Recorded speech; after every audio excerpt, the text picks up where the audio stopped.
we had some very clear-cut plans for the film, not least of all having a good script, but it meant that we were, there was some, you know, Sam and all of us, but together there were things that we wanted to achieve.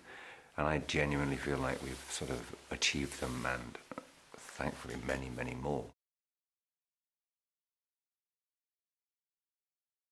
You have to take the time and the effort to find the right people who are enthusiastic, who are not here just to sort of do a turn and leave.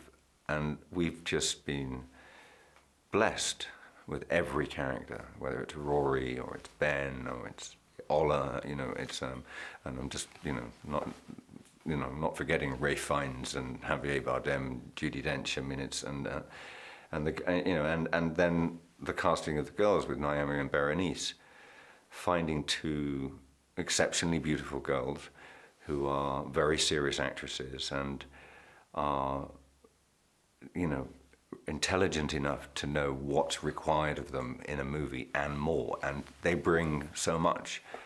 And for me on the set, it's been a joy.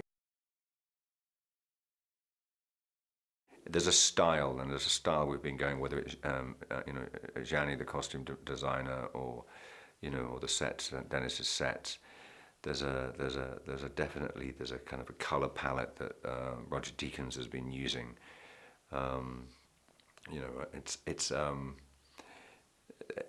a richness that is there that I think is it probably reminds us a little more of the 60s. It certainly reminds me much more of sort of Goldfinger. I think is a good touching point if you look at Goldfinger and the sort of the style of that and the locations for that. I think that it does feed into that.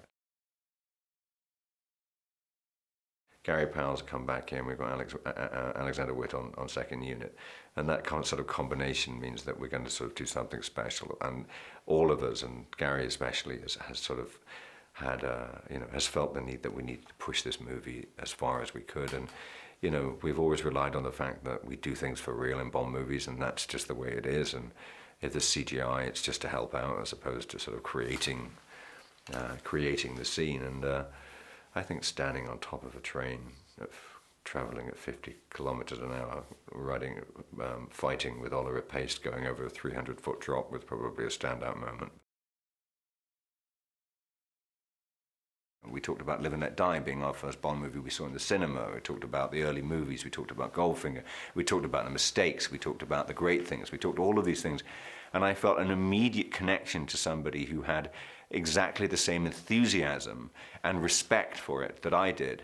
And I thought, well, look, this is, you know, and I deeply respect Sam as a director, and I also knew that it would be, and I said to him, it would be, this is going to be a new experience. And I say that only because I've made two of them, and it was a very new experience for me, and I wasn't prepared. Nothing can quite prepare you. But I knew that he would put everything behind it. He would put all of his knowledge of movie making behind it, but also all of his knowledge and love of Fleming and Bond.